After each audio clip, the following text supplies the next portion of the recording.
give you, it's scrolling. The stream is live.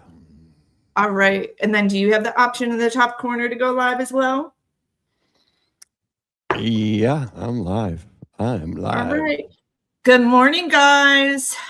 It's Jennifer, and I'm joined with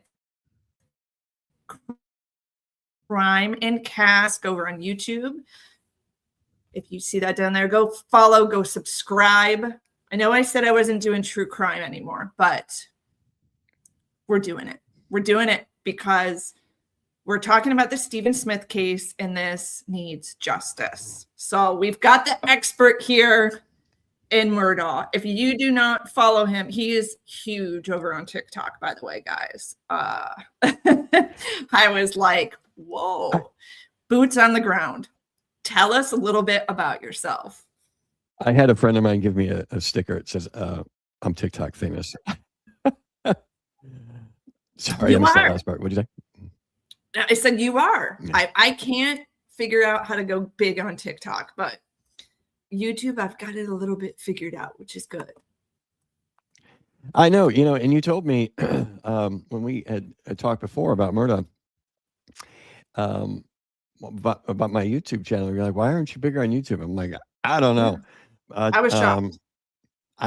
Well, the way I did YouTube before was I would do a TikTok video and I would just take that TikTok video and upload it to YouTube. And I really did nothing to it. And so maybe YouTube just didn't like that. I know they flagged me one time and they were like, you're posting too much unoriginal content. Yeah, they like you to kind of do a different dynamic. I feel like over on YouTube, we have a little more freedom to talk about, murder and things like that versus TikTok. We don't have to say unalive. We don't have to say unalive. Right. We don't have to use that word. That's, made up now. That's going to be added to Urban Dictionary probably soon. It was funny. I was talking to another creator in South Carolina, and we were just talking on the telephone, and she was talking about pew-pews and unaliving, and I was like, we're talking on the phone. You can say the words. Yes. I was like, oh my God, that's the way I talk now. I'm like, I know. It becomes a part of your vocabulary, which is a shame. We should have the freedom of speech to say the things that are real. This is real life stuff. It is what it is. We're not talking about doing it. We're talking about people who have done it. Right.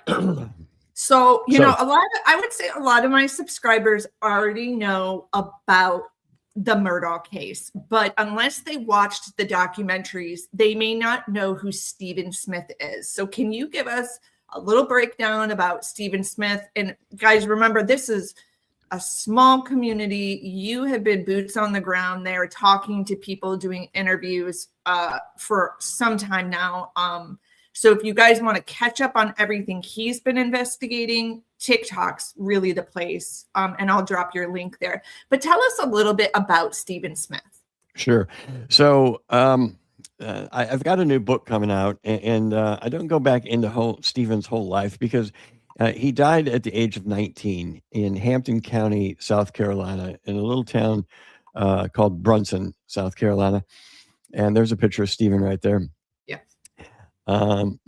There's a very worked up picture of me. Actually, I was going to text you and be like, you're looking really good. Oh, yeah. Got the beard and everything. And so Stephen, unfortunately, in July 8th of 2015 was found dead on a road called Sandy Run Road, which is where the title of the book comes from, Heartbreak on Sandy Run Road. And that's the actual road right there between he and I is where he was found dead, laying in the middle of the road. And he was walking to his dad's house. It was probably 3 o'clock in the morning. And if anybody lives out in the country, you can barely see your hand in front of your face because there's just no lights out there. And it's just been a question for years, for a decade, of what happened to Stephen Smith? Why was he out in the middle of the road? What happened to his car?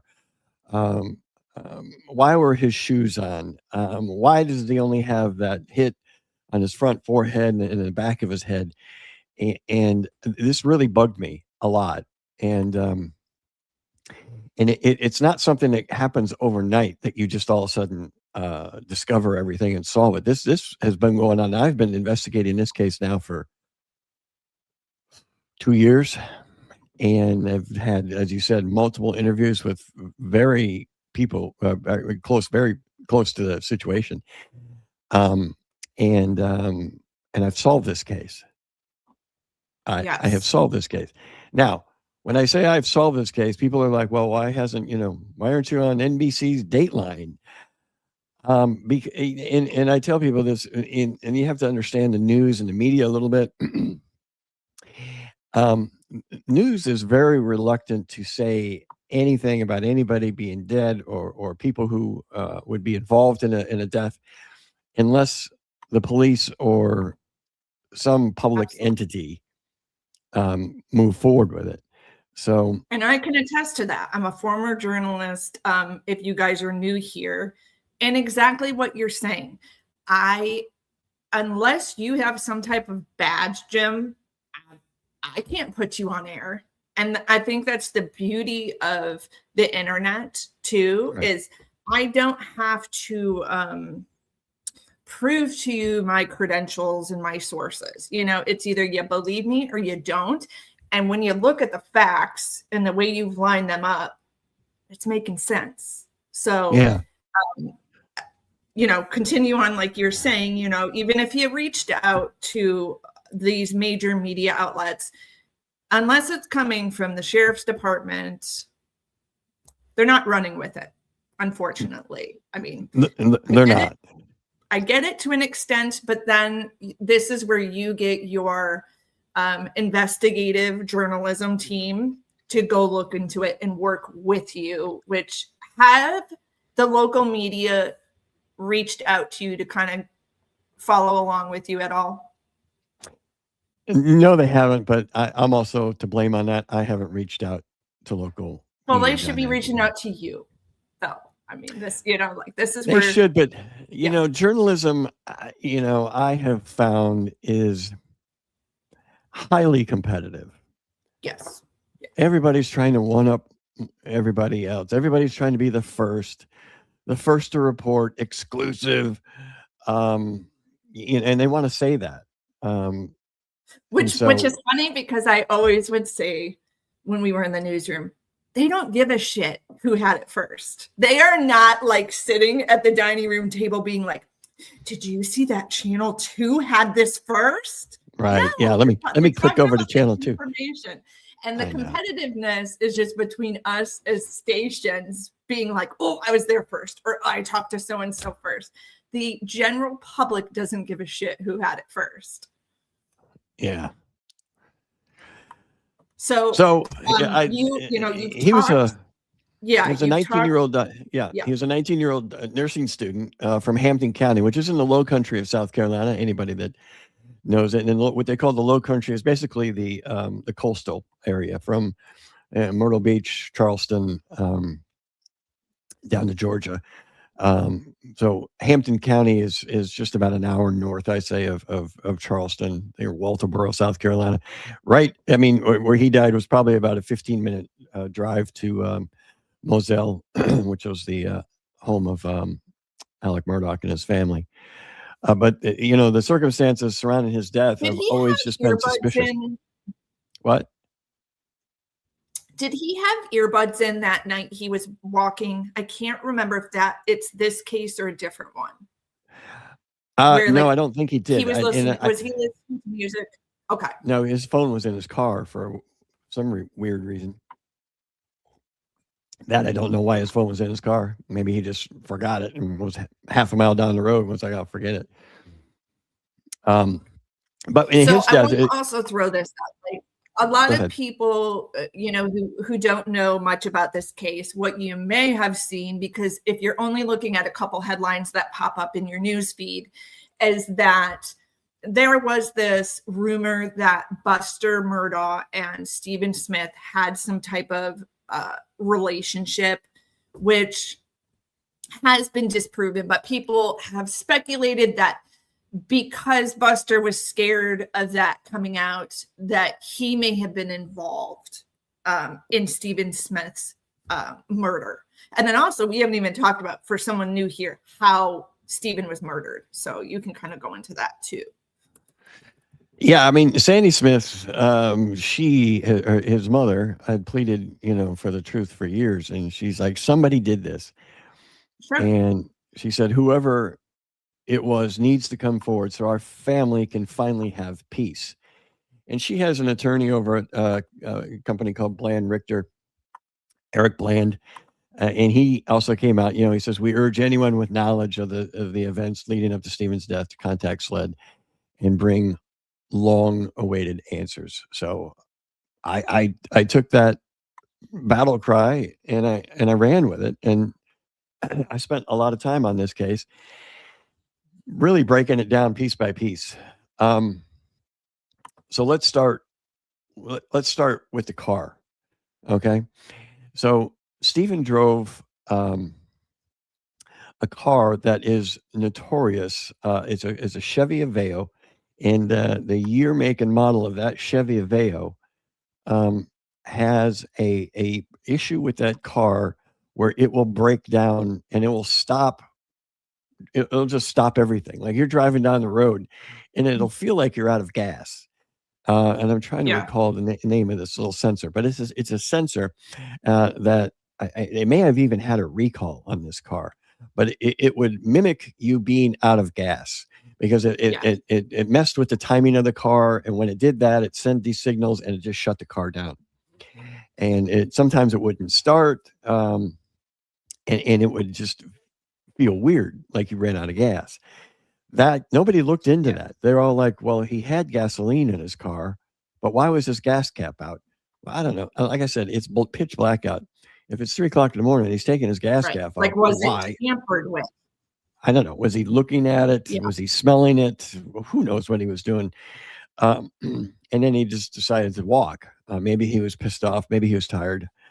It's 3:00 in the morning, even though you're 19. I don't know what was going on. He wanted to get home. And his dad lived about 3 miles away. So he decided to walk. I guess it makes sense. He didn't want to call anybody and wake him up or whatever. I don't know what was going through his head. He's not here to tell us, but that's the reason, the only reason that I can find that why his car would have died like that, because the way that his car was reacting, not only that night, but weeks leading up to that. And then you throw into that car was notorious for this particular sensor. That's why his car ran out of gas. So, or didn't run out of gas, felt like it ran out of gas. So everybody was scratching their head on that. So now he's walking down the road, and when they find him, he's laying in the middle of the road, literally across the middle of the road. There's a solid yellow line and striped on the other side. And he was walking. If he was walking, he'd be walking on the right side of the road, so cars would be coming up behind you to your left. But what he did was out in the middle of the road. So everybody's going to be like, there's a picture of his mom. Everybody's going to be like, why would anybody step out into the middle of the road? There's no move my camera. Why would anybody step out into the middle of the road? If a car's coming down the road, why step out? Makes sense, right? Right. I mean, and we're also talking about a small town here. It's not like crazy traffic, right? No, this is a country road. Right. Not many people travel it. It's a very narrow road. There's his car. You can see the gas cap was off. It's a very narrow road. And when I was out there and I measured the road, and it's exactly 10 feet wide. And that's not very big. So to get to the center of the road, it literally took me 2.5 steps. 2.5 steps. He was 5'7". He was left-handed. Maybe it took him 3 steps, and 3 steps and you're in the middle of the road. So it's not very big. So why was he in the middle of the road? And then the police had always said, there's no way that this was a hit and run. And the reason they said that was because they're cops, Right. and they think a certain way, and when they see hit and runs on a car, there's a lot of damage to the body. Number one, a lot of broken bones. You literally come out of your shoes because you're hit at such an impact. Let's say you're going 45, 50 miles an hour. You're hit with such an impact, you literally will come out of your shoes. You're hit so hard. And that's pretty much a fact of auto accidents. So if you're a state police officer and you're investigating this, you're like, there's no way he was hit by a car. Well, we're going to get into that. So just hold that shoes still on in the back of your mind. Let's put a pin in that. Right. And the other thing is that he had a gash across his left head, forehead, which kind of goes into a crescent moon, kind of. And then he had an impact in the back of his head. And then what he did was he bled out. And the way the streets and the roads and down here in the South are made is we have a very big crest that starts in the middle and rolls down. And the way they design those here in the South is because we get a lot of rain and hurricanes and these type of things where a lot of rain can build up. So we don't have them very flat. So his blood actually was running downward towards the other side of the road. You can actually see that in one of the photos, and I think I actually have it on that story. It might be the lead photo. Okay. Yeah, you can see the blood actually goes from back to your page. Yeah. You can see the center of the road. Okay, let me. It's the first picture of the article. Anyway, so wow, yeah. Hide this one. Keep going. Yeah. Okay. So yeah, that's why in the South. Okay. So you can see. So he was there for a while because he bled out, and he landed on his back, and so the back of his head, his body's kind of a little discombobulated, but that's where he landed, and the blood ran down to the other side of the road. Now, to the other side of the road is a cornfield. Okay, and in July, where I come from in the Midwest, we used to call it knee high by the 4th of July. Well, and down here in the South, by the time July 8th comes around, corn is big, and it's huge, and we're actually harvesting a lot of corn, edible corn, anyways. And one of the things that, well, let me back up. So I'm going to do a Quentin Tarantino on you. We're on July 15th, but we're going to jump ahead a little bit to the summer of 2024, because in the MATE report, which is a report that the South Carolina Highway Patrol does, there was 2 individuals named. Buster Murdaugh was one of them. There was a lot of rumors about Buster, and you said what those were. By the way, those are all bogus. I've checked all that out. He wasn't even in town, but there was 2 other names that came up. And one of them is Sean Conley, and the other one is Patrick Wilson. Now, who is Sean Conley and Patrick Wilson? Okay, so those 2 guys lived about 2.5, 3 miles from each other, and to get to each other's house, you had to go down Sandy Run Road. Patrick Wilson lives on Prince Williams Road at the time, and Sean Conley just lived off of Sandy Run Road. And those 2 were thick as thieves. I mean, best buddies. And I interviewed Patrick Wilson. How I got this interview, I have no idea. I just asked him, honestly. And he said yes, to my surprise. So I met him in Greenville, South Carolina, where he was living at the time. I had seen that he had found God, got a girlfriend. He moved out of Hampton County, got himself a job because he had been into a lot of trouble. He had an attempted murder charge back in 2015. They didn't prosecute, weirdly enough. But his attorney at the time was Corey Fleming, who was Alex Murdaugh's college roommate. And Alex Murdaugh worked at the 14th Circuit Solicitor's Office at the time.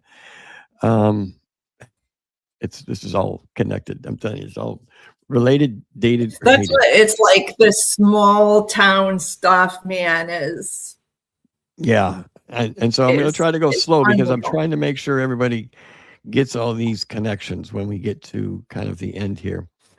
And so I'm A full interviewing picture. Patrick, and I asked him, I said, that's not the one. But anyways, I asked Patrick, I said, tell me what you do down in Hampton. And he said, oh, we do a lot of hog hunting. I'm like, hog hunting? Really? Now, wild boar, wild hogs is what he was referring to. And hogs do a lot of damage to farms, crops. They love corn, absolutely love corn. And I said, well, how would you go about doing this? And he and Sean would get into each other's truck. One would drive and one would shoot. And they would just go down these country roads looking for hogs along the side of the road to shoot at while they were driving. Highly illegal, by the way. You can't shoot from a moving vehicle, and there's houses around, even though you're out in the country. But these guys didn't have, because the bullet's going somewhere, right? Bullets going somewhere, and they didn't have a real high regard for law enforcement back then. Between the two of them, I think they got pulled over, arrested 27 times in 2 years. So I said, hog hunting. I said, all right, so how many hogs have you killed? Now, this time he's 26 years old, right? And I said, how many hogs have you killed? He said, oh, I don't even know. I said, don't guess. I don't know. 15, 20. He'd start laughing. He's like, no. He's like more like 200. I said, 200? Wow. I said, well, how do you do it? And he told me, he said, well, you drive along the road and you get up along a cornfield or bean field or whatever kind of field it is that has a crop in it, an edible crop. And they go rooting around, and they kind of root down, and they go around to the edge, and then they'll go back down the row. And so one will sit outside the window, like his butt will be on the windowsill, and the gun will be over the top of the roof of the truck. So they're not shooting. If they're going to shoot to the left, towards the driver, they're not going to shoot in the vehicle towards the driver. They're going to get out of the truck and sit their little butt on top so that they're riding down the roof. And of course, if they're shooting at the passenger side, then that's easy because then they just roll the window down and they shoot out the passenger side. So that's how they do it. I said, okay, now what's next? And he's like, well, you got to drive slow. And I said, what do you mean slow? And he's like, I mean, it's slow, like maybe 10 miles an hour, something like that. I'm like, why do you do that? And he was like, well, because if you go too fast, you're going to spook the hogs. And this road you're looking at right here, by the way, this is Sandy Run Road. That road is made out of almost like real concrete. You can see the stone in it. And so I can hear cars coming down that road before you see them. Truly. Right. You can barely make out what's coming, but you can hear it coming. It's this roar of the tires on this particular concrete. I mean, I know all concrete's hard, but this stuff is like ridiculous. And so if you're going to drive your lifted truck, talking, you're out in the middle of nowhere. Right. Nowhere. Although in that picture you can see there's a mailbox. There's actually a house right there. Weirdly enough. And so I said, okay, so you're going to slow down because you don't want the hogs to hear you. Yeah, he's like, you don't want to spook the hogs. And you're going about 10 miles an hour? Yep. I said, do you go down the road? And he's like, no, you get out of the road because the road's too loud down here. He says, so we just, shoot over into the grass. I'm like, okay. Yeah, man, I guess that makes sense. And how do you see him? He goes, well, I usually turn the headlights off. He goes, we'll have like a bar headlight on top of the truck, or sometimes we use different flashlights, like a green colored flashlight or a red colored flashlight, because the white light spooks the hogs too. So all they're trying to do is not spook the hog, almost trying to sneak up on it so they can shoot it. Does that make sense? Sure. Yes, okay. Absolutely. So I've looked at the car. Why was this car stopped? I've looked at why he's walking down the road. I looked at why he's walking down the middle of the road. I couldn't quite figure out why he's in the middle of the road. And then, excuse me, I did a story one day. Sorry. I did a story one day on Patrick Wilson and Sean Conley, and just of their relationship to the mate report and Stephen Smith and where they live. And I went out there and drove all these different scenarios.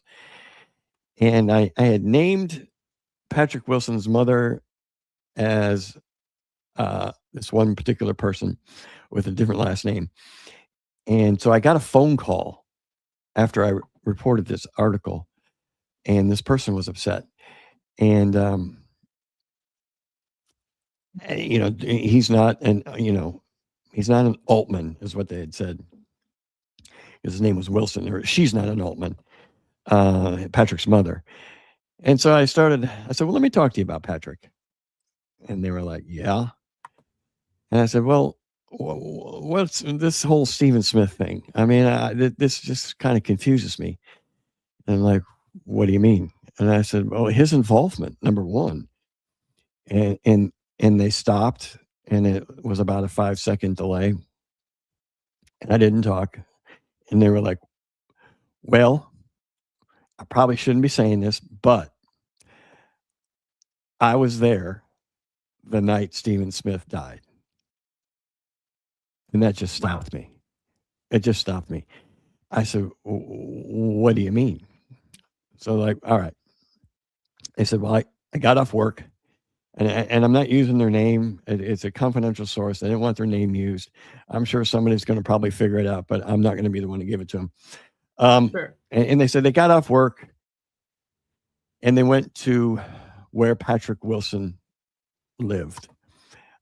They knew the person that was caring for him, and they went to go visit them. And they said when they walked in, they said, where's Pat? And they called him Pat.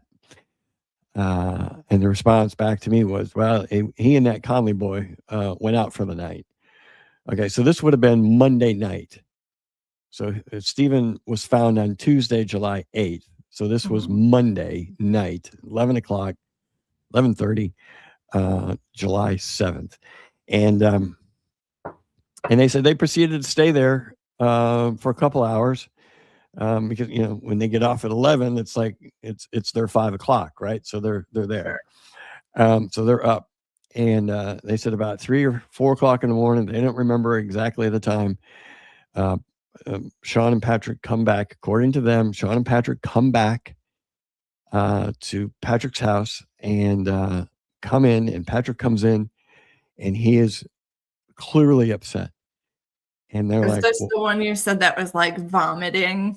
Well, he starts to, right? So, but before he does that, he goes to the people that were there, and one of them is now passed, but this person was there and heard it and saw him, and Patrick said, quote, "I think we hit somebody. I think we killed somebody." And then he proceeded to throw up all over the place. Ugh. And the person who has passed, that person just kind of, I guess, I said, well, didn't that make anybody like look at each other like, what? Tell me what happened. Right. And that person just kind of sloughed it off as they were just out drinking, and, maybe they hit a deer or a hog or something. And, just kind of really didn't follow up on it, which was a head scratcher for me. But, and this person was upset because they cleaned up the throw up. Yeah. Yeah. So they weren't happy about that. And they proceeded to go on and tell me the history that they knew about Patrick. And it was an 1.5-hour phone call. But I went through at least 4 times in this interview because I wanted to make sure. I'm like, okay, so you're telling me. I hear that right. Yes. On July 8th, 2015, you personally saw Patrick Austin Wilson, Sean Levi Conley, and he came in and professed to you and said, I think we hit somebody. Yeah. And it was like on the 4th time, they stopped and were like, How many times do I have to tell you this? To tell you Yes, this. this is what happened.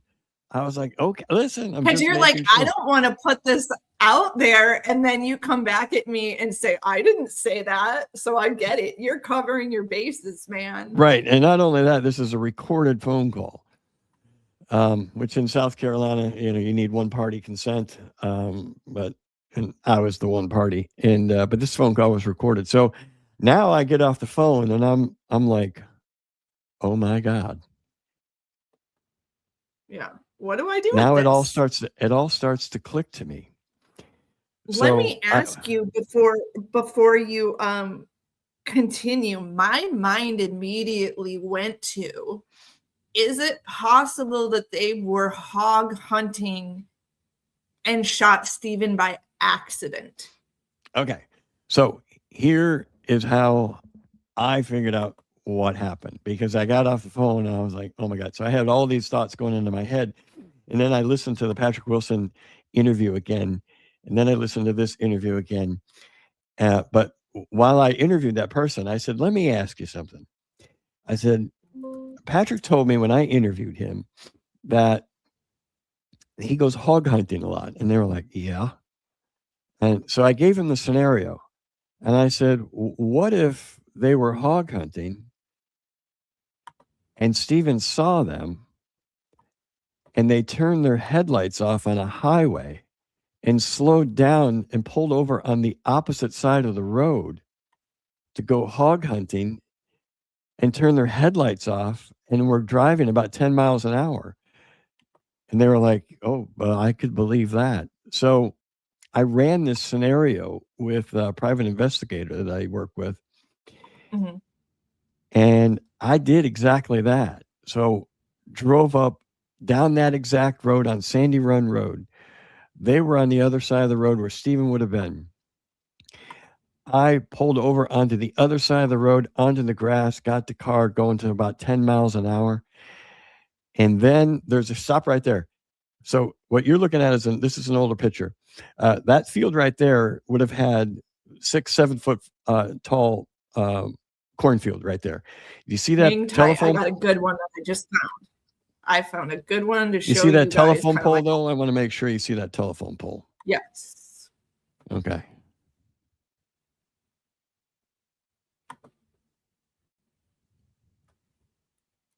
And y'all in the chat, if you have any questions, please feel free to drop them in comments, and you know, we'll kind of address them as we go along here. Well, you're looking for that. I'm going to tell you about this telephone pole. So you see where that tree line is down there? Right before that field? So if you go down maybe about a quarter mile to the right is where Patrick Wilson lives. That goes to a T. And then you would have to take a left there and come down this road, down Sandy Run Road. So you got Stephen walking on the left side of the road as we're looking at it. And then he's hit in the middle of the road, laying over here. But what they did, what I figured out they did, is go back to the other picture.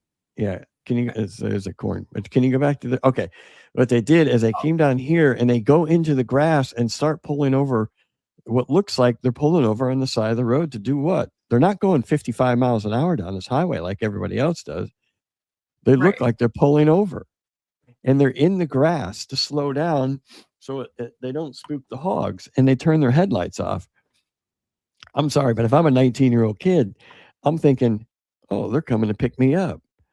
So right. I mean, anyone's thinking that. Anyone, especially let's be honest, Stephen was openly gay, and you're in the South, in the Bible Belt. It's not the most accepted thing.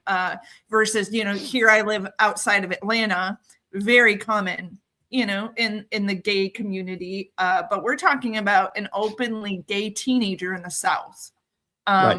He probably always had his you know, his shackles up. If you that's a good way to say it, is he's probably always a little paranoid. Makes sense.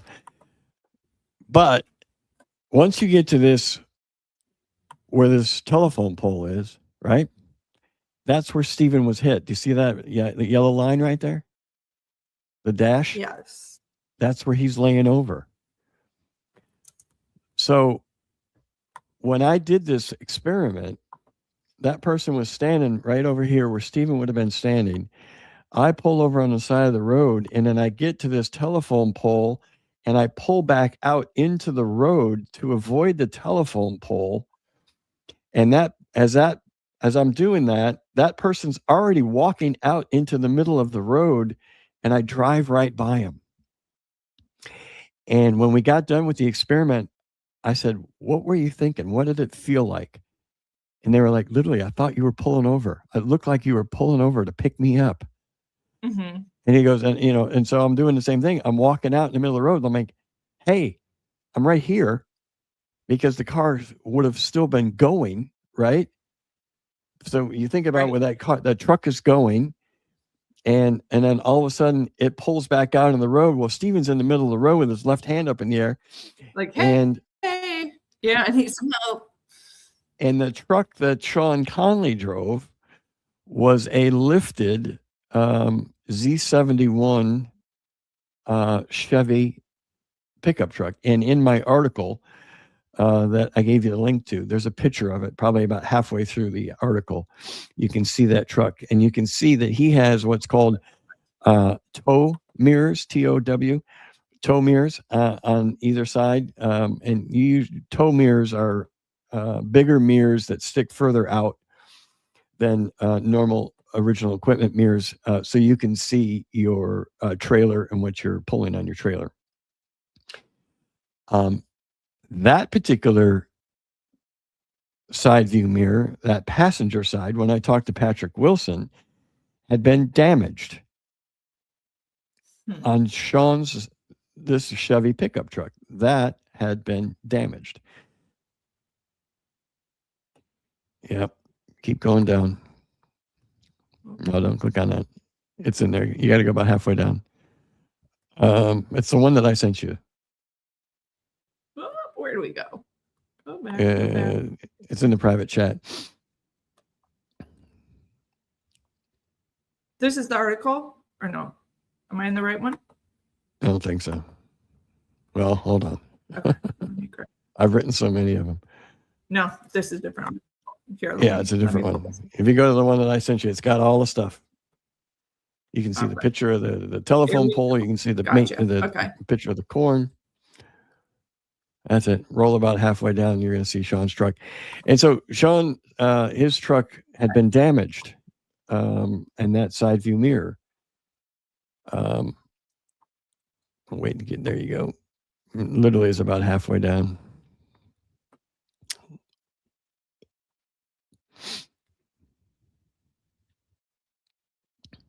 That's Patrick's old house.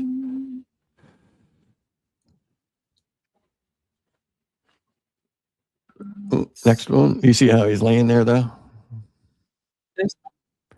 Yeah. Next one. Keep going. This is the truck? That's the truck. You see those side view mirrors? That passenger side view mirror. Yes.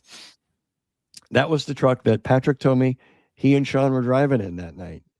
That's the truck that the person that I interviewed said that dropped Patrick off. That's the truck right there. That is the truck. And that side view mirror was damaged. Now, when I interviewed Patrick Wilson, he told me it got damaged because when they were hog hunting one time, he was shooting out the passenger side window, and he just happened to shoot at the mirror and kind of didn't break the mirror, but tore some of the plastic. I don't know how you do that with a 9mm high-powered rifle without just blowing the whole thing off.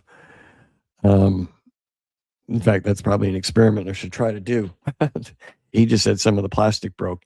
Anyway, so that was their explanation.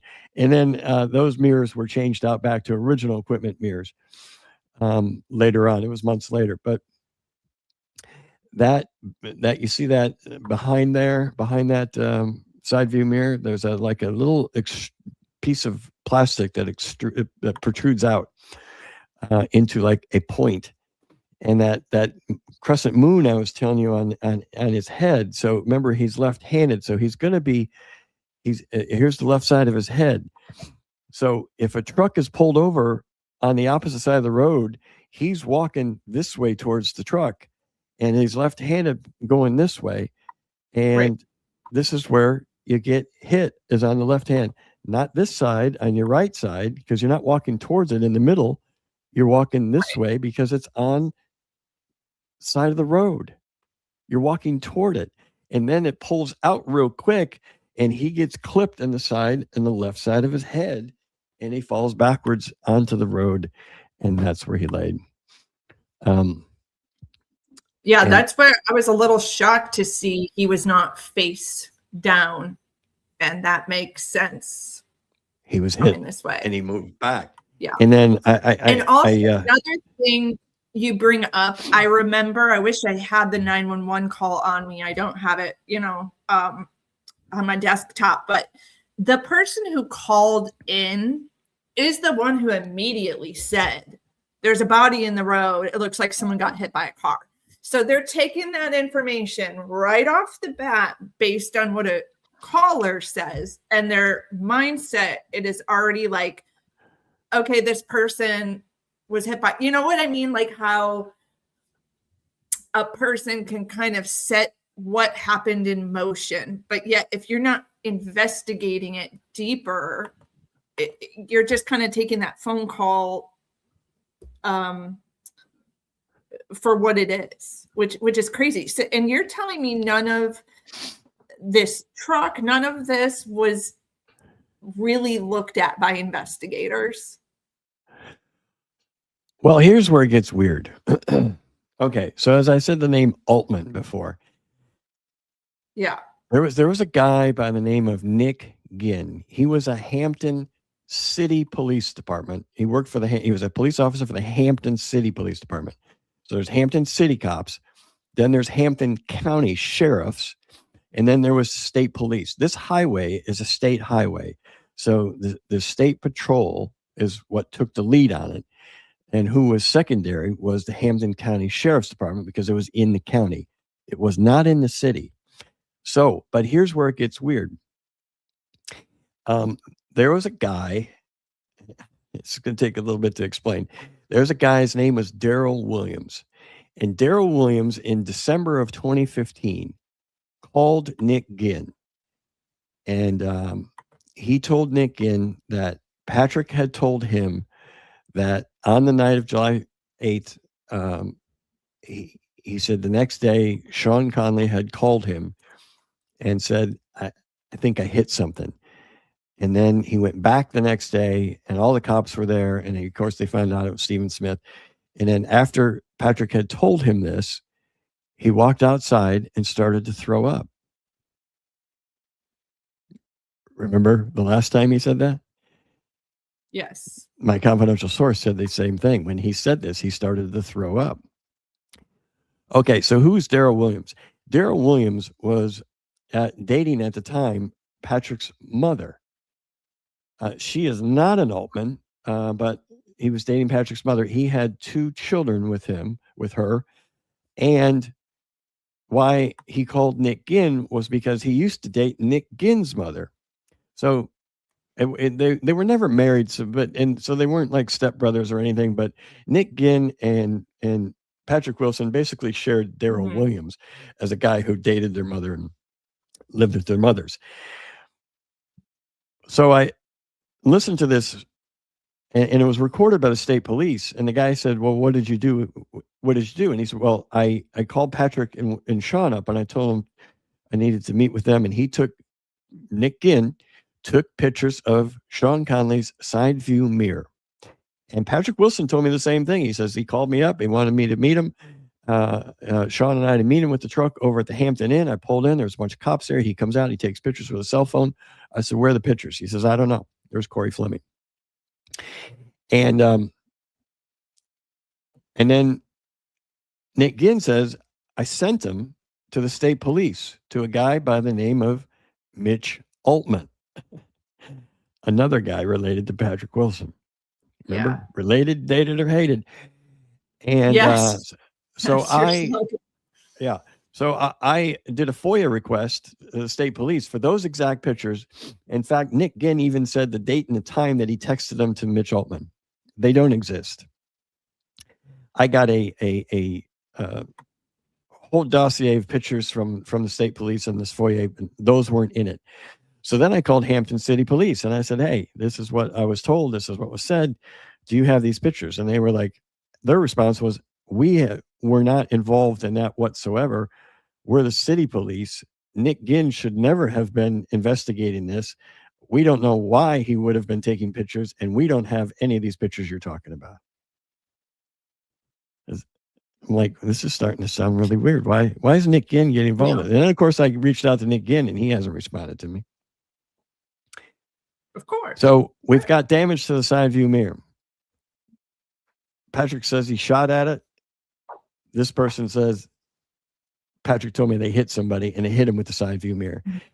And in fact, Dr. Erin Presnell, who is the, she did the autopsy, said he was hit by a vehicle, probably a side view mirror. And nobody so there her. was no, I'm not familiar with the autopsy. There was no bullets or anything like that to where it could have been what I thought. Okay, so no evidence of that. Really. He had a gash to the head and he had a gash to the back of the head. Okay. But again, when the cops hear this isn't, no, he's got his shoes on. Why is he in the middle of the road? There's no bones broken. There's just doesn't make any sense. He's getting hit on a highway. Right. These guys were going 10 miles an hour. Right. They just clipped him. He was 5'7", maybe 130 pounds, not a big kid. And when you have that impact, even at 10 miles an hour, you're not going to come out of your shoes, and you're going to hit the back of that road so hard, it's going to open up, and you can see how much blood left his body. Mm-hmm. Now, they could have, I guess, according to the source, they could have stopped and picked him up. But here's the problem. As I said before, Patrick Wilson, 82 days prior to July 8th, he was arrested for attempted murder. And the guy that served him, the warrant, wrote down he was, Patrick at the time was 5'4", whatever, but he had shot at somebody. So he and Sean were out together. Somebody owed him money, and the guy wasn't going to pay him until whatever Friday. And Patrick was mad. He wanted money. And he went into Sean's truck, got a pistol out, and shot at the guy. That was 82 days prior. It was, I think it was Craig Smith, Officer Craig Smith. But here's the funny part. And this is where Patrick lied to me. In our interview, he says that he and Sean, according to him, he and Sean were at his dad's house, which was next to his great grandmother's house. Basically, two trailers that were on this big property, but they were at his dad's house, and they were drinking and doing drugs with Sean and Patrick. And I said, "Who was there?" He's like, "My dad." So I had asked him, "Why don't you live with your dad?" And he's like, "I don't know." And then he told me he was doing drugs and drinking with his dad at 17 or 18, whatever he was. I was like, okay, well, that makes sense why you're not living with your dad. Your great grandmother didn't want you doing drugs with your dad all the time because your dad did drugs. Okay. So now he says we're doing drugs, right. We're drinking, and we ran out of drugs. We were up all night. We ran out of drugs in the morning, and we drove to go get more drugs. And when we did, we ran into a now Stephen Smith had died, right? And so they set up traffic. He says he ran into a license check. I thought that's weird. A license check. A checkpoint. In the morning now? We used to call them like DUI checkpoints down in Florida. They would set them up, like. Yeah, but they do those at night, not in the morning. So anyways, he says about 8 o'clock in the morning, they go out to go buy more drugs, and they run into this license check. And who was the person that did it? Craig Smith. Okay, so I'm like thinking to myself, Patrick, you're telling me this sheriff who just arrested you 82 days prior for attempted murder is going to let you two drive through, and you said you were drinking beer all night long and you were high on coke and and marijuana. And so you're blown out of your mind and you're going to get more drugs because you ran out, probably more coke. And this cop is going to let you go through. And he goes, yeah. He goes, in fact, he jumped on the back of the truck and there was a cooler back there and there was a bottle of moonshine. And he says he took the bottle of moonshine. I'm like, hold on. I'm like, you're not of age. You've been drinking all night long. You're probably drunk and high. And not only that, then he finds a bottle of moonshine and he just lets you guys go through. Yeah. Believable. Okay. Yeah. I said, what happened on your way back? He goes, well, we took a different way back. I'm like, okay. That makes no sense. So his story has a lot of holes in it. And yeah, this is me doing some photoshopping, putting him out in that road. That was actually a picture I took of him. And that's the trailer that he lived in. That was his attorney that got him out of the attempted murder charge. A couple weeks before Stephen Smith's incident, he already was kind of on the radar of law enforcement and see, this is what I'm thinking is there's the corner.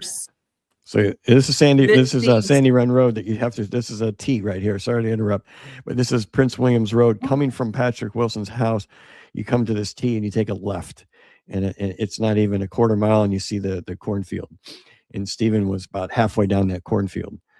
So, I mean, even if they were going 10 miles an hour, if they were high and messed up, and even if it was an accident, I'm sure there was panic of shit, what do we do? You know what I mean? Even if it wasn't an intentional, we don't like Stephen Smith, he's gay, we're gonna, mess with him. I just feel like no matter what the situation was, there was going to be panic of oh shit, what do we do? Right. And he's like, damn, dude, I got an attempted murder charge on me. I mean, they had not adjudicated an attempted murder charge yet. He's like, so you got to think like a 19-year-old kid or 17, 18-year-old kid at the time. What are you going to do? We got to get out of here. And so the police SLED, which we call in South Carolina, the South Carolina Law Enforcement Division, after the Murdaugh murders, about a week or so after the Murdaugh murders, they came forward and said they're reopening the investigation of the death of Stephen Smith. And it was sometime after that, they reclassified it as a homicide. I don't believe, based off of the evidence that I've seen and people that I've interviewed, that it was a homicide. I believe it was a hit and run. I believe it was an accident. I believe these guys were out drinking and getting high, according to what sources have told me. But they did quite a bit, and in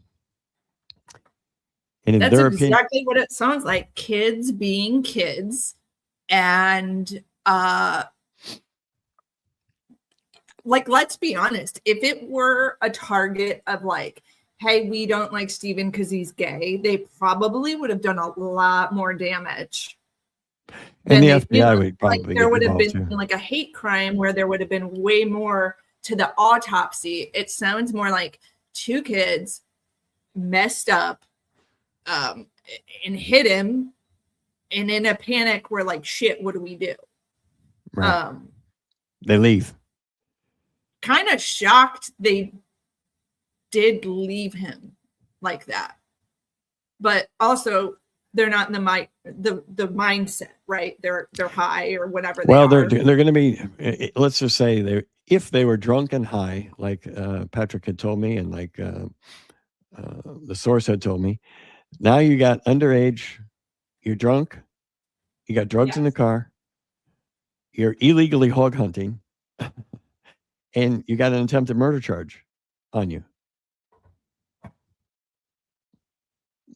What do you do? Run. Figure out a way to cover it up. Right? You run. And so you can just kind of picture it. Maybe they just pulled around, went back, drops him off at Patrick's house. He goes home, wipes his car down, whatever it is. And if you don't talk, Patrick, and I don't talk, no one will know. Yeah. Because that's it. But somebody did talk. So then I said, well, listen, it's been 10 years. Why come forward now? And they said, well, it's pretty simple. Patrick had gone to jail in Greenville County, South Carolina, just over by the Georgia border, for I think it was a stolen goods thing that he didn't show up for court. Anyway, so they put him in jail for 30 days. He spent Christmas of 2024 in jail. They said he got out in January of 2025, and they talked to Patrick's dad. And according to that source, Patrick's dad talked to Patrick after he got out. And Patrick said he had done something so bad in his life that he can't even talk about it. To this person, to the confidential source, they're thinking Stephen Smith. And so they're like, that's when I knew if somebody ever talked to me about this, I just need to tell what I know. But in my mind, so the journalist kicks in, and I'm thinking to myself, all right, his dad and this person already know that he's been a person of interest in the death of Stephen Smith. So what else is there? I want to throw the friends group up. Do you follow me on this one? When Patrick says, yeah, there's something so bad, I've done something so bad in my life, I can't talk about it. Well, they already know about. I mean, Stephen there's only Smith. two things that come to mind to me is like a murder or a rape, right? Like, yeah, I know. So I'm thinking murder, and like not that it was intentional. You know, like I said, I think if this were more of like a lot of people are thinking it's because Stephen Smith was gay, he was targeted. I think a lot more damage would have been done. I think they would have tried to hide the body and conceal what was done. I think more effort would have went into covering things up. Yeah.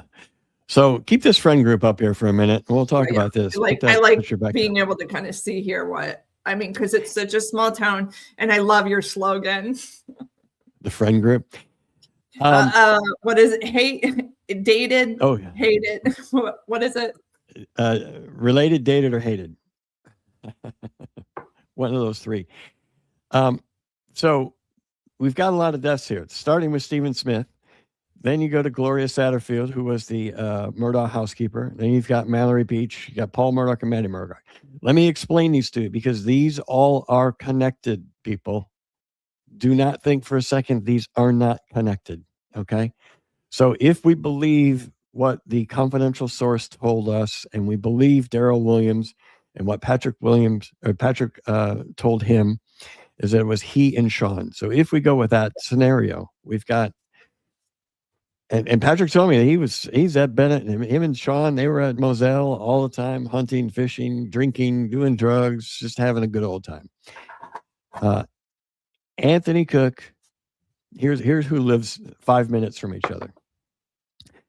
Sean Conley, Anthony Cook, and Mallory Beach, and Patrick Wilson all grew up in that Brunson area, about 5 minutes from one another. Yeah. Anthony Cook knew Mallory Beach when they were like toddlers. Before he could even have a memory of her, he was hanging out with her. And then you have Nathan Tootin, who's also a friend of theirs, and Nolan Tootin was also a friend of Paul's. This is a friend group that hung out, Moselle, hunting, fishing. Patrick knew all the ponds, the fish, catfish, and brim, and everything else. So well versed. Now you've got Miley, who is cousins. Miley Altman is cousins to Patrick. There's related. Then she's dating Connor Cook, who they're now married and has a baby. Dated. And then you've got Anthony Cook and Mallory Beach, dated. Nolan Tootin dated Mallory Beach. Sean Conley grew up with Mallory Beach. And then you've got persons of interest in the death of Stephen Smith. You got Sean and Patrick. So let's go back then to Gloria Satterfield. And, the whole story with that is, she fell off the stairs, and Murdaugh said it was the dogs. And after a couple nights of drinking, kids talk and try to brag about things, don't they? Sometimes. And Paul Murdaugh would go around and tell everybody. And Patrick Wilson told me this. He goes, Paul pushed Gloria down the steps, right? I was like, what? What? I'm like, what? How do you know that? He's like, because he told me. I said, what do you mean he told you? He's like, wow. I'm like, how many times? He's like, countless. I'm like, what do you mean? Yeah. He's like, yeah, he would just get drunk and tell everybody, yeah, I pushed Gloria. I'm like, and I thought we know this too. Like Paul, not that Paul didn't like Gloria. It seems like Paul had obviously this alternate personality when he drank, Timmy, and he was violent with his girlfriend. And why wouldn't he be violent with even his mother, probably? And of course, Gloria. Anyone who got in Paul's way of doing what Paul wanted to do, I'm sure, got the wrath of some type of physical. If you look at the time frame when Gloria died, Paul should have been at the University of South Carolina at that time, going to school. And so why he pushed her, I have no idea. I can only speculate that maybe, I know he was getting bad grades, that maybe he just came home and was upset, or who knows what was going on. And, Gloria asked one too many questions. Said something like, Paul, you got to get your shit together. And that set him off, like, I care about you. I love you. You need to get your life together. And Paul could have been high and been like, shut up, Gloria. Yeah. Yeah. Some people are like, oh my God, no, that never would have happened. I'm like, that never, he loved Gloria. Well, he also loved Mallory. He also loved Morgan, and he, would physically assault her. Yeah. So right. Why I think a lot of this substance abuse, they're when your friend group gives you an alternate ego, that means you're being completely different than the person that you normally are, right? And we know there was this Timmy, and God knows when Timmy came out.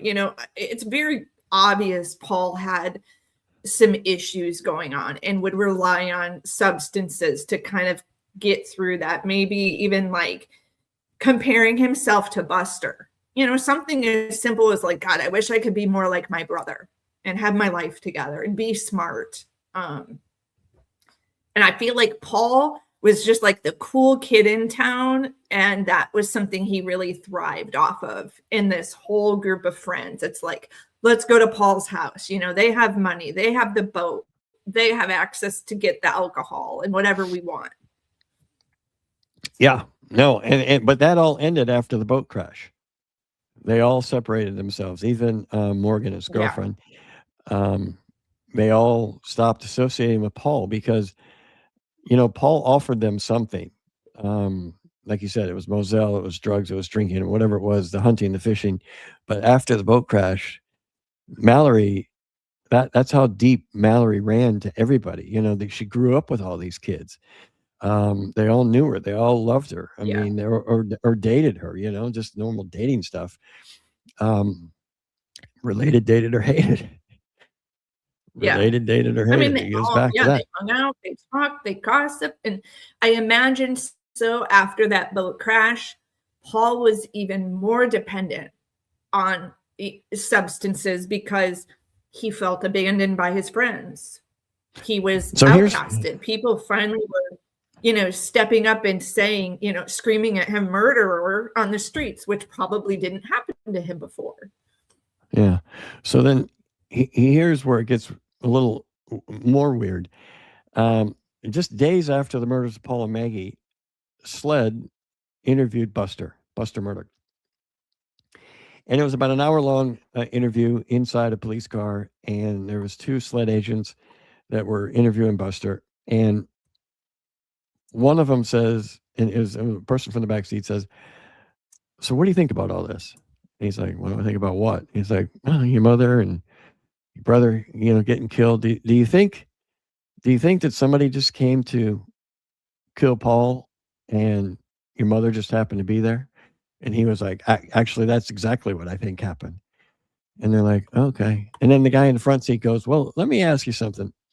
He goes, and we're not investigating this as an agency yet or doing anything. He says, but the Smith boy, we're just having a chat.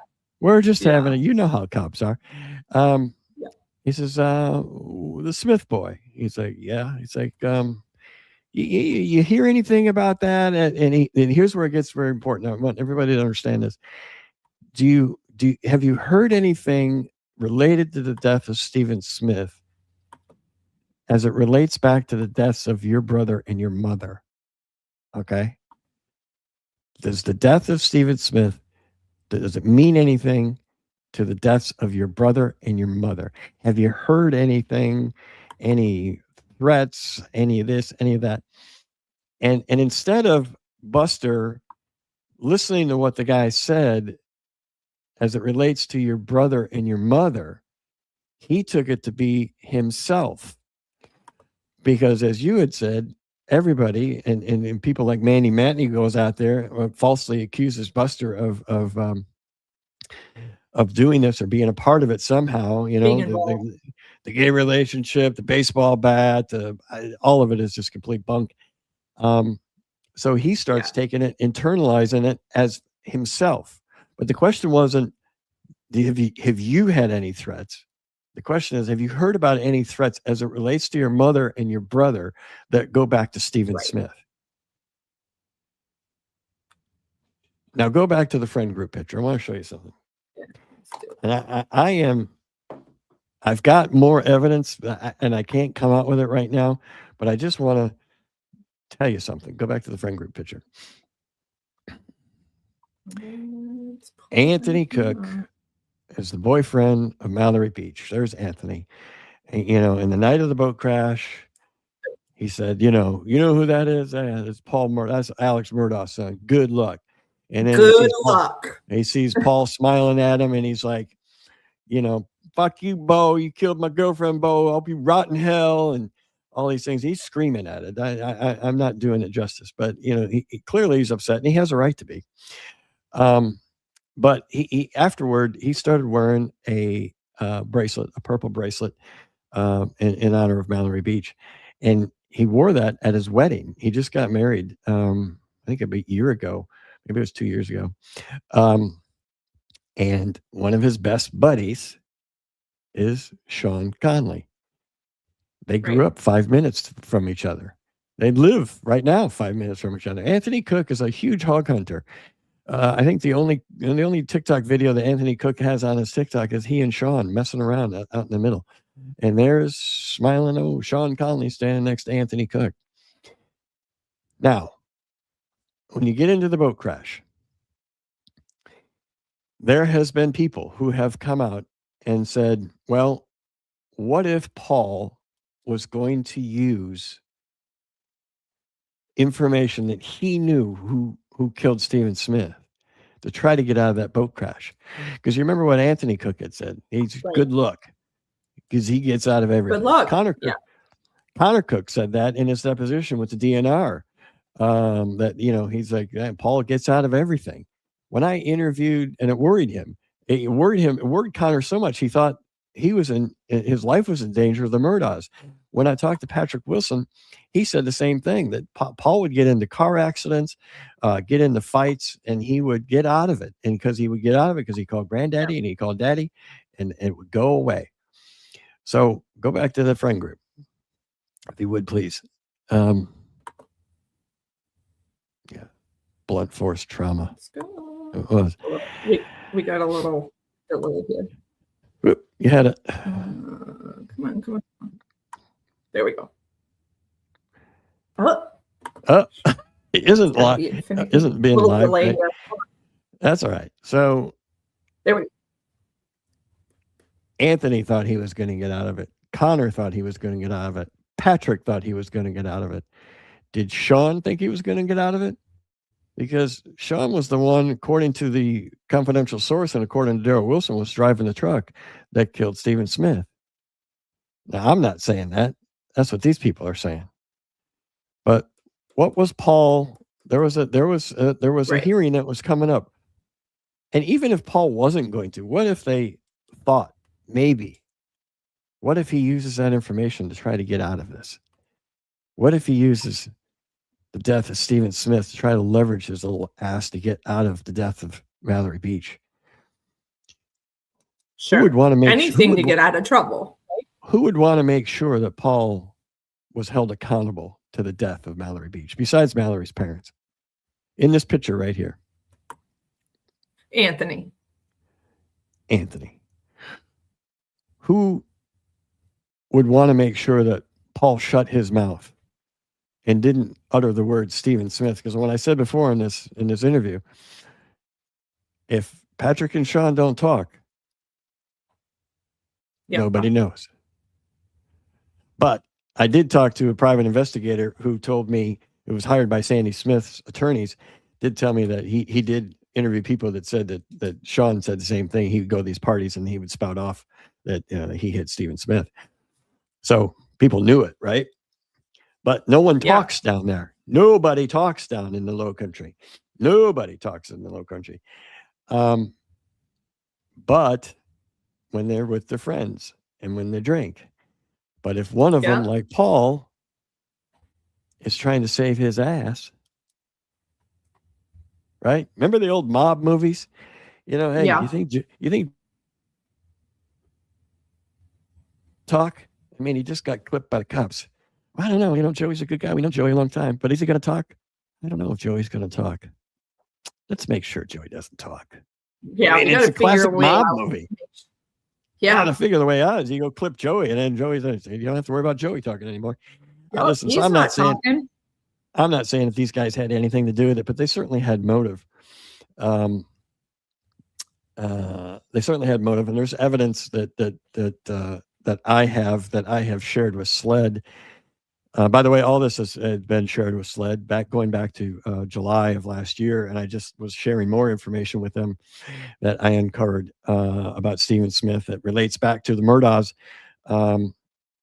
that I just shared with them 2 weeks ago. So hopefully they're doing something with it. But this case gets more interesting every single day, and everybody keeps going back to Alex did it. Alex did it.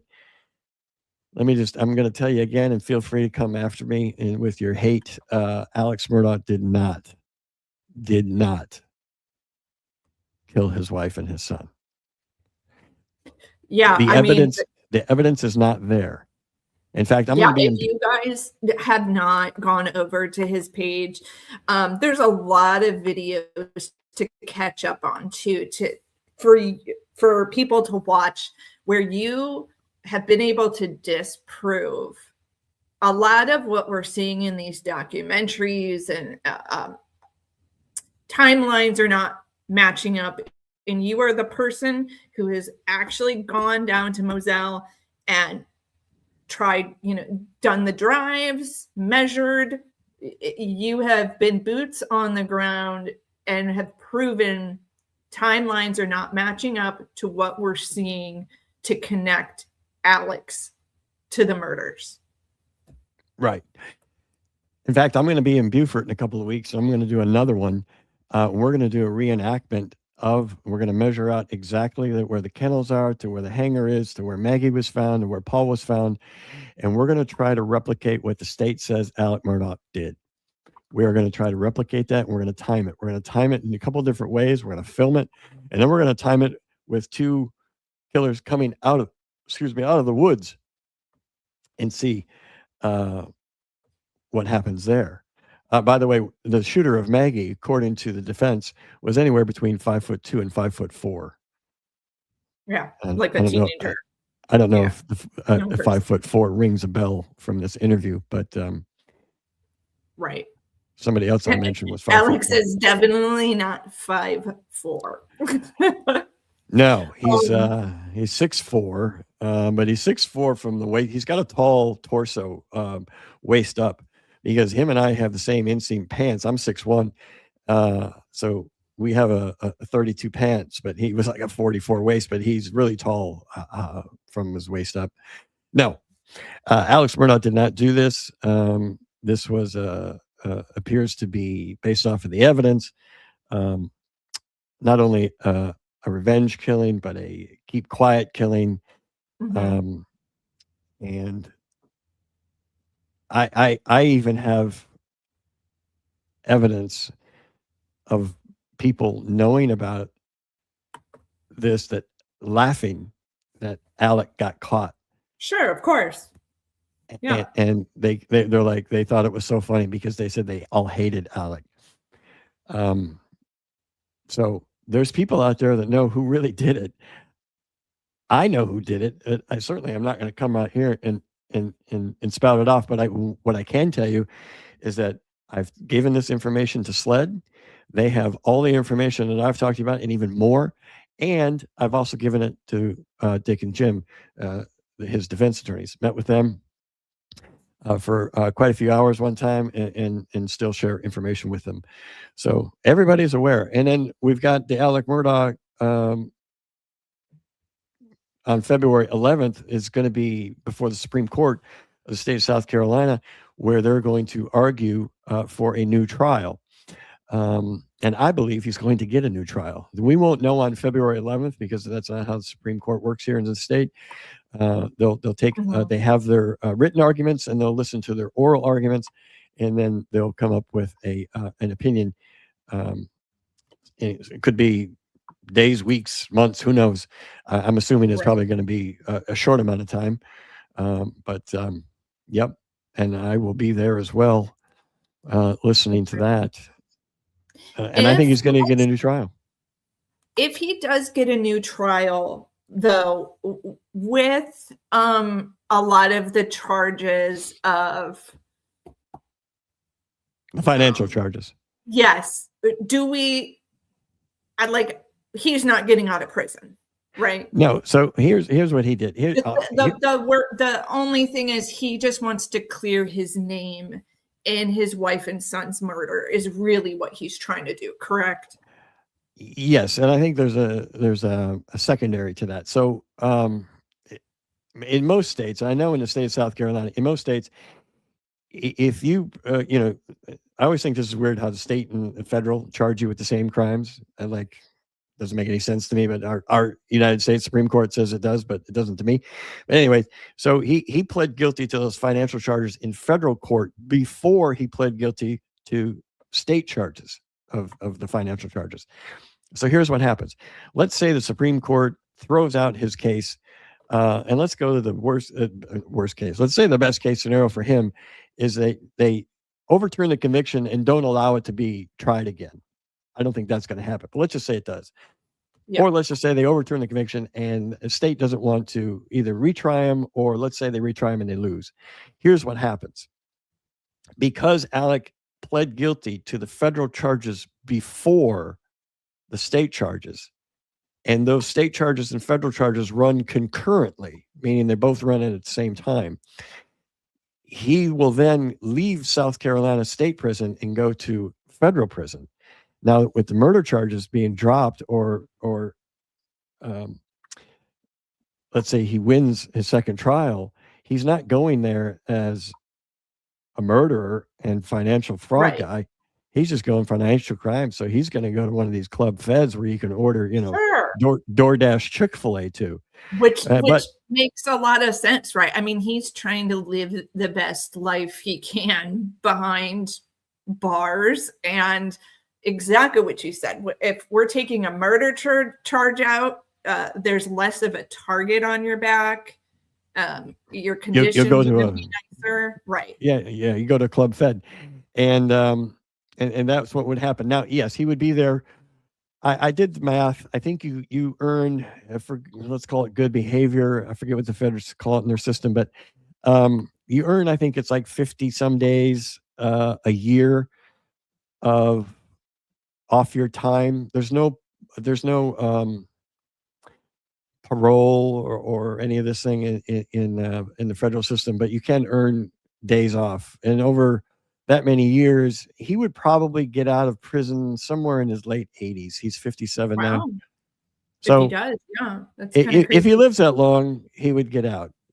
And he has a $5 million trust that his dad left him that the state has not been able to touch because it's in a trust. It's not in his name. It's in a trust name.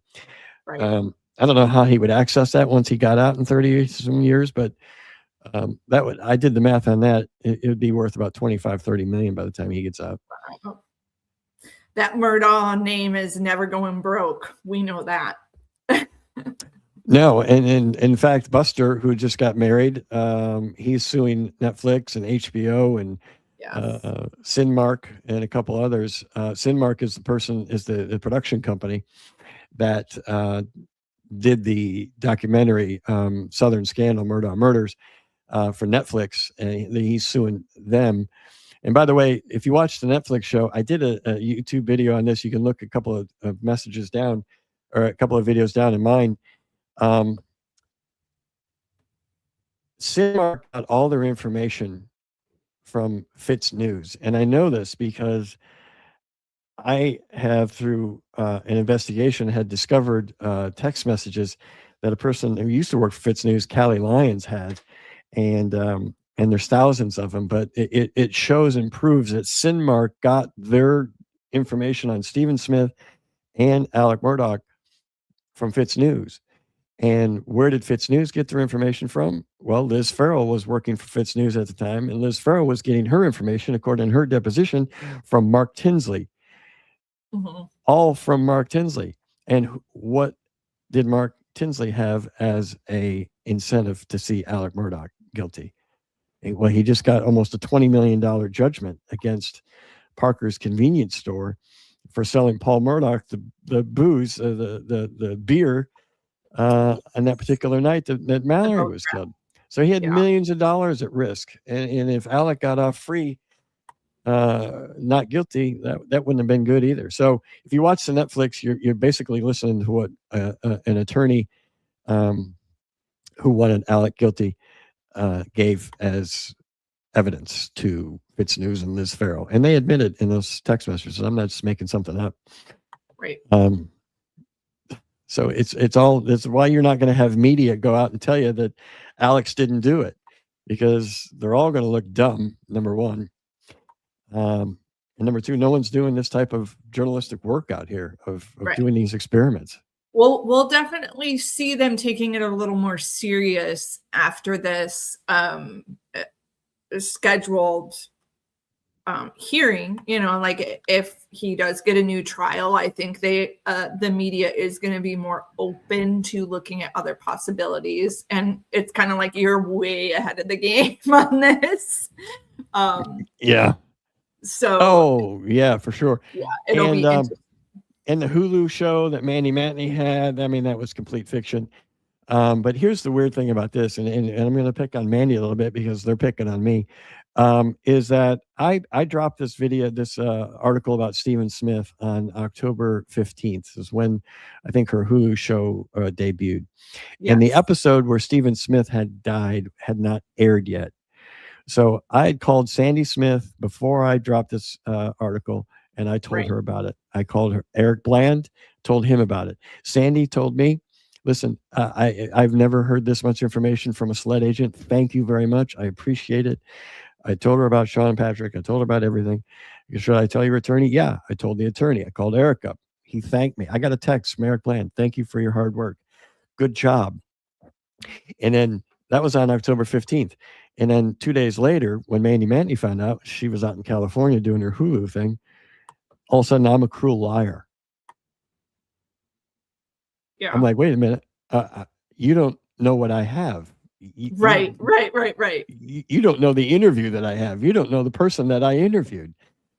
How am I a cruel liar? Well, they're the same people that we said in the beginning of this was any information, please, any information. I come and solve this thing, and it's like, that guy's lying. Right. Well, it's that competition, and also it's one thing I noticed too is, like, a former journalist, it is a tough pill to swallow when you're hired by a company. Like I've worked for NBC, ABC, Fox, all of them. And it's like to have that name behind you makes you feel good. But the reality is anyone can go out and investigate. There's no special media badge or press pass. Everyone jokes like, "Oh, I don't have a media badge." I'm like, that's not a real thing. And I could see where there's jealousy in the fact you went out there and you're doing this. When she kind of dealt with corporate America that's like, we don't want to follow this story. We don't want to go down this road, and kind of hammering like to stay away from it. When you have been able to freely cover what you want as an independent journalist, independent investigator. And like you said, solving the case, there's got to be some jealousy there. I mean, maybe I try to work with all the journalists I can, people like yourself, and so that cruel liar statement really inspired me to you know what, I need to write a book about this. I've written 3 books. First one was defending Alec Murdaugh, not guilty by reasonable doubt. The second one was a Murdaugh juror who got wrongly removed. Juror 785, the egg lady. I wrote that book.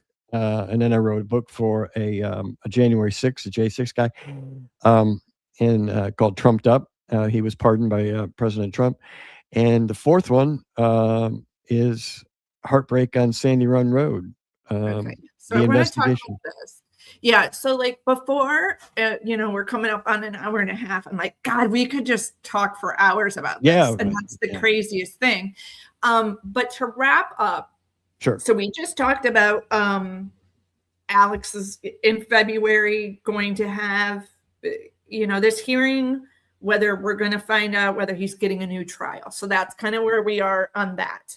Right. And moving back to Stephen Smith, where are we now in the, not, like in the investigation that you're doing, but in the eyes of America and in the law, where are they with the investigation on Stephen Smith? Where do we stand? Yeah, that's always a tough one. I know I was working with some people over at Law and Crime, and they were helping me do a little bit of investigating on this thing. And SLED is investigating this. And just as I said, 2 weeks ago, I even uploaded more information to their, they have a website that you can upload information to. It's called the Axiom website. So I'm still working with SLED, and if I'm such a cruel liar, Mandy, why is SLED still wanting information from me? So they have all this information. Law runs at their own speed. I'm not saying they're not doing their job. I mean, he's not checking in with me and telling me what he's doing. But I know that they're working on this case, and I'm sure that they want everything to be right, and that when they do make an arrest, that they can make a conviction. But what's confusing everything even more, I will tell you, is that all this information that I said leads back to Alec Murdaugh and Paul Murdaugh and Maggie Murdaugh is also in the hands of SLED. Now, they think they got their guy, but they don't have their guy. And they made a mistake too. And it's okay that they made a mistake. But you've got a situation here in South Carolina where the Attorney General of the state of South Carolina, who sat at that Alec Murdaugh trial at that desk every single day, is now running for governor. And I don't think he's going to want any egg on his face. So, well, the problem is too, you openly say it's okay to make a mistake, but in their eyes, it's not. It is absolutely embarrassing and humiliating for you to honestly be like more on top of this than they are. I hope that they take the information that you've gathered and use it, instead of being embarrassed that they didn't solve this. But it's like, we get it. You all have other cases you're working on too. Also, it's this, I go back to the small town thing and being quiet, and people have things to lose and there's connections. And sometimes you need an outsider who doesn't have those deep connections to like take a second look at things and be like, okay, this is what makes sense. These are the timelines that line up. And everything you've uncovered is making sense. I wonder, where does his mom stand? Have you two been in communication? Stephen's mom? Absolutely. But that all ended after Manny got involved. Yeah. I can't say for a fact, but in my opinion, I believe that she has some sort of signed agreement contract with them. Okay. Yeah, which to makes basically sense, because let's be honest, sometimes having the media behind you, and this is one thing I want to clarify to people. Typically, the media does not pay for interviews. I feel like that's a misconception people have. Shows like Dr. Phil and things like that, they do have a budget to pay for interviews, but I could see where Mandy has made some type of legal agreement with his mother to kind of be the person that you reach out to. You know, there's always, like, when you cover a story and you connect to someone, there's like this first journalist you'll always reach out to. And it sounds to me like the two of them maybe have connected, even just being two women. I don't know. But I feel like it's a shame that your connection has been lost. Do you feel there's any way, like, has she just kind of gone unresponsive, or what has happened? Yeah, the last time, after the whole Mandy, you're a liar thing, which was completely idiotic on her part, I reached back out and I said, listen, I'll tell you what, I'll let you listen to this interview. I'll come to you. I'll come to your attorney's office. I don't have to report on this. It's between us three. I just want you to hear what this person is saying happened to your son. You want to know. I've got it. Here it is. And her last, I can tell you exactly what it says. Her last text to me was something along the lines of, let me see. It was Sandy Smith. Her last message was, I'll have to see when my next day off is. I'm a caregiver for a 90-year-old man, and his 5 children live in New York. That was October 19th. Wow. So the last communication is October 19th. Remember, I was the king of the world October 15th, October 16th, October 17th. Manny calls me a liar. October 19th, I get that. But you know, Manny's raised a lot of money, and you know, I'm not here for clicks. I'm not here for whatever. But now I'm here to put out the story because I'm tired of listening to this BS about Buster Murdoch. It's not there. Yeah. There's no evidence. There's no proof. All the proof goes back to 2 other individuals. All the evidence goes back to 2 other individuals that just happened to be on that road. It's in the wrong place. I mean, think about this. If Stephen Smith had taken a half a second, none of us would be talking about this. He'd be turning 30 years old and going, man, I almost got my ass killed back in when I was, 20 or 19. Remember that? I told you about that truck almost hit me. Right. Half a second. That's all. That's how fragile life is. But it did. Well, I hope gone, and now there's a book about him. I hope the 2 of you can kind of reconnect, and I can tell, like, genuinely, you want justice for this case. This isn't about clicks, like you said. Like, I can tell you guys straight up, it has nothing to do with clicks for you, because I was the one who reached out to you, and I was like, dude, why is your YouTube like, why don't you have subscribers? You were kind of like, I don't know, I don't care. and that to me, I knew like, this is a passion for you. You want justice, you want the truth out there. And like many people are commenting in our comment section, like, thank you for continuing on this case. I really hope his mother doesn't get wrapped up in some sort of cover up, or anything to kind of make an agenda, because what you've laid out, and if you guys don't follow him over on TikTok, it all I'm going to pin this, it all lines up. And sometimes there are victims of families who will just kind of keep quiet for money.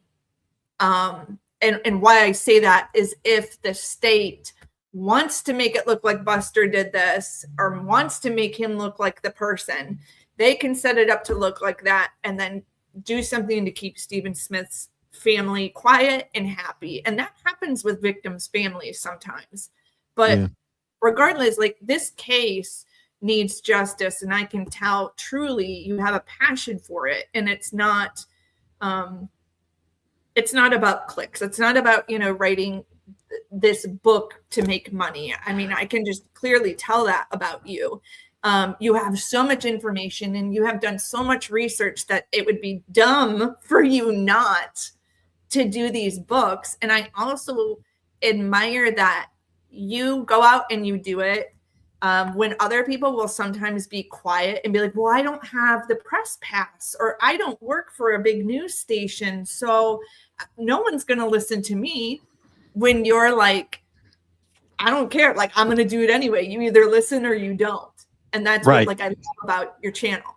I can't tell you how many times I've used the phrase, it's a good thing that the truth does not need your approval to be the truth.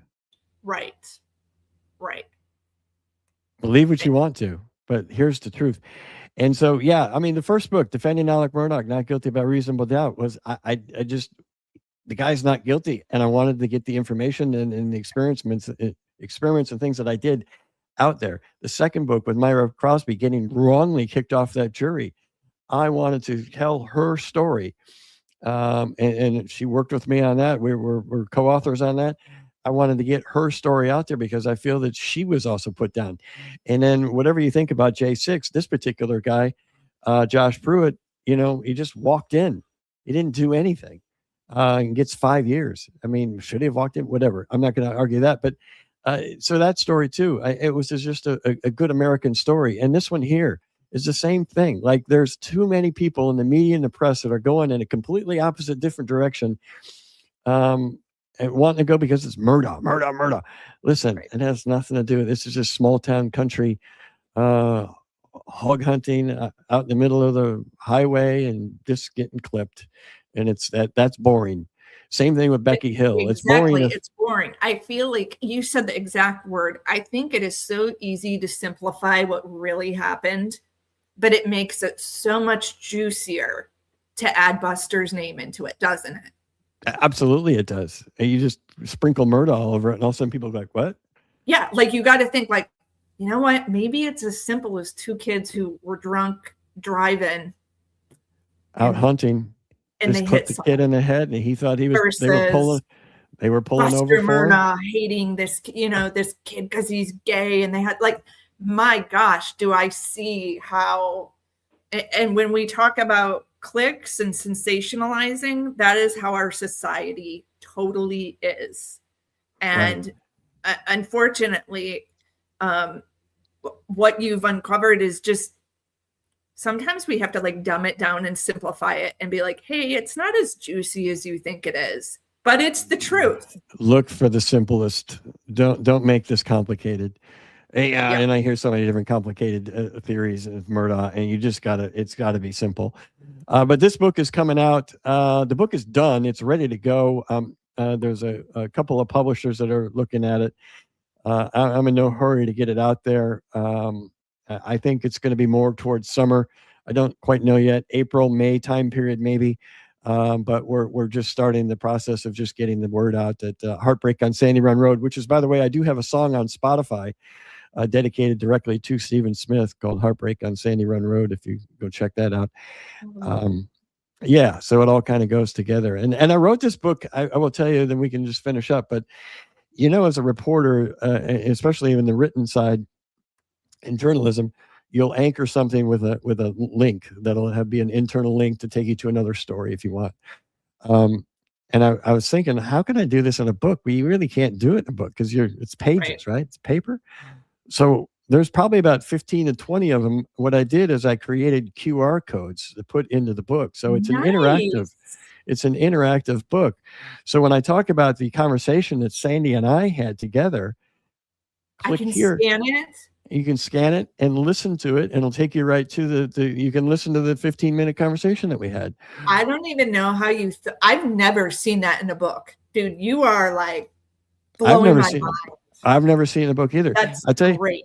I'll tell you how it came to me is because in the beginning of the book, I thought, I need to put this song out here, right? How can people listen to this song? And I'm thinking, how in the hell can I'm like, a QR code. I'll just put a QR code here.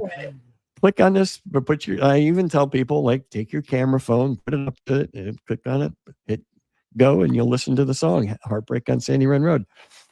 Again, not that I'm like Post Malone here trying to get a #1 hit. It's a nice song about Stephen Smith. And it's it. You're not letting his name be forgotten. And I feel with having the Murdaugh name, Stephen does get forgotten. And we're dealing with a case that still needs justice, and a mother who's hurting, and friends who are still hurting. Yeah. And I talk about the boat crash, and I talk about the Murdaughs in this, but it's all trying to connect all this together that leads back to Stephen Smith, that this happened. And by the way, once Paul Murdaugh has passed, no one down there has weirdly died. Yeah, it's been very quiet lately, hasn't it? It's been quiet in the Low Country, hasn't it? Right. Except when you're out there shaking things up. So you guys go follow him on TikTok, and then also let's subscribe. I'm trying to get his views up here on YouTube. I was like absolutely shocked because I'm like, I don't know. I just can't make it over on TikTok. I'm not cool. You obviously are cool. But I was like, we need to do more of these lives and have conversations. And I know you're open-minded, just like I am. And we take questions from people, in the chat and be interactive. And I love doing that. And by the way, I'm glad you're touching back into true crime. I know. Yeah, I'll touch on that. So say your website again, just so everybody has it. Sure. Everything's going back to Crime and Cask. So it's Crime, A-N-D, Crime and Cask, C-A-S-K. It's my TikTok, it's my YouTube, it's my Instagram, it's my Facebook. You can look me up pretty much anywhere. crimeandcask.com. Look for this book, Heartbreak on Sandy Run Road, coming out in the next couple of months. I'll be promoting it, and hopefully come back on here again right when we are doing that, and talk about the other case, your Chris Watts case. Yeah, we do need to do that. Right. You need to kind of like do your digging, and then we'll get your opinion. But let's definitely plan definitely February after Alex does his hearing. I'll don't we touch base and plan another live stream for sure? Sure, because I'll be there. It's going to be interesting. The way it goes is, I'll leave you with this, is that I think the prosecution goes first for 30 minutes. It's timed. Then the defense goes for 30 minutes. It's timed, and they give their oral argument. And then the prosecution has 15 minutes to follow up, and that's it. It's not. There's no witnesses. There's nothing. We're not rehashing the case. It's just right. Why should he get a new trial? Why should he not get a new trial? And then they decide, and we'll see. But yeah, be happy to come back on. Perfect. Look for me on TikTok and everywhere else for that around February 11th. Yeah, and then I will pin you. Thank you so much again for joining me. Yeah. So you guys, I want to say thank you. Check out this book when it comes out. I'll let you know. And like I said, he's not in a rush to release this. This is not like a money grab. He's waiting for the right time. I want to end with this GoFundMe page for Sandy Smith, Stephen Smith's mother. I'm not involved with whatever is going on with kind of any type of drama with the journalists and all that. All I know is there is a mother who is grieving, and friends who are grieving. And when he just said to me that she's working as a nurse with patients, I'm like, I don't know how she gets up every day and is able to work and is not sad and depressed when she doesn't have closure in what happened to her son. So I want to share this GoFundMe page. Like, I don't care even like how much it looks like they haven't met their goal. I don't even care. Like, I feel like when someone loses a child, they shouldn't have to be working. They should be focusing on their mental health and healing. And I hate this. Like, they have to even explain where the money is going. Like, who cares where the money is going? It can go wherever she wants it to go. If it's going to go to her, like taking a vacation in the Bahamas, I don't care. Whatever she needs to do to heal. So I'm going to drop, once again, this GoFundMe page. Let's support Sandy Smith, just in general in her life, getting through her day to day. And it's unbelievable. You guys go kind of watch Crime Cask's videos, and you're going to see just really how simple I feel like this case is. And I hope that Stephen Smith's mother and Jim can kind of reconnect again and talk, because it's so important to give this case some closure and some justice. So that's his page. If you want to go subscribe and follow and catch up on everything. But I did want to close on something positive and show this GoFundMe page for Sandy Smith. And what he was saying is he's glad I'm back at it. Honestly, guys, about 3 weeks ago, my father passed away, and I have been having a really hard time dealing with that. And getting myself motivated to get back on YouTube, on TikTok, or whatever it may be. I've been really struggling. So the fact that